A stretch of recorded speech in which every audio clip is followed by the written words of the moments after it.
Junior ആയിട്ടുള്ള ഒരു MLA ആണോ ചുമതലപ്പെടുന്നത്? അദ്ദേഹം തന്നെ പോയതാണ്. അദ്ദേഹം പോയത് തെറ്റാണ് എന്നാണ് എൻ്റെ അഭിപ്രായം. പോകാൻ പാടില്ലായിരുന്നു.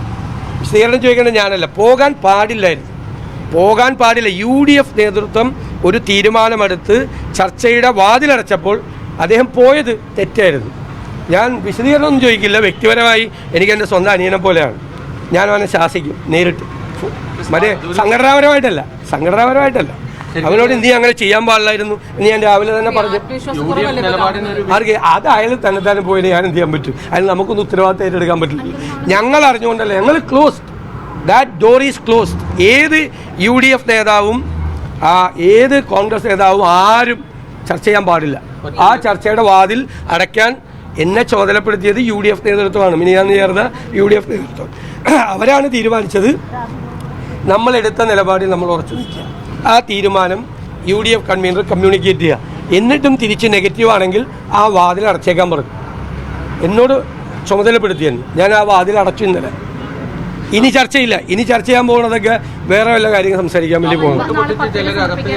അല്ല, അതൊക്കെ അദ്ദേഹത്തിൻ്റെ ഇഷ്ടം. ഇവിടെ ഞാൻ ആരോടും പത്രിക സമർപ്പിക്കരുതെന്നൊന്നും പറയില്ലല്ലോ. അതൊക്കെ ഓരോരുത്തരുടെ ഇഷ്ടം. ഓരോ വ്യക്തിക്കും നിങ്ങൾക്ക് വേണമെങ്കിലും പോയി പത്രിക സമർപ്പിക്കുക, ആർക്ക് വേണമെങ്കിലും പത്രിക സമർപ്പിക്കുക. അതിലൊന്നും ഞങ്ങൾക്ക് പരാതി. നിലമ്പൂരിൽ മത്സരം CPM-ഉം LDF-ഉം UDF-ഉം തമ്മിലാണ് മത്സരം. ഞങ്ങൾ നേരിട്ട് പൊളിറ്റിക്കൽ കോൺടസ്റ്റാണ്. ഞങ്ങൾ ഈ ഗവൺമെൻറ്റിൻ്റെ 9 വർഷത്തെ പ്രവർത്തനങ്ങളെ ഞങ്ങൾ അവിടെ വിചാരണ ചെയ്യും. ജനങ്ങൾ പൊറുതിമുട്ടിയിരിക്കുകയാണ്. വെറുത്തിരിക്കുന്ന ഗവൺമെൻറ്റാണ്. റിസൾട്ട് വരുമ്പോൾ കാണാം. അതാണ് ഞങ്ങൾ പറയാൻ പോകുന്നത്. അതാണ്. പിന്നെ ഇവരും BJP-യും തമ്മിലുള്ള ഈ ഏർപ്പാട്. ഇവരും BJP-യും തമ്മിൽ പരസ്പരം ചൊറിഞ്ഞുകൊണ്ട് ഇപ്പോൾ കഴിഞ്ഞ പ്രാവശ്യത്തെ പൂരം കലക്കിയതൊക്കെ ഇപ്പോൾ പോയി. ഇപ്പം അങ്ങോട്ടും ഇങ്ങോട്ടും അഭിനന്ദിച്ചുകൊണ്ടിരിക്കുകയാണ്.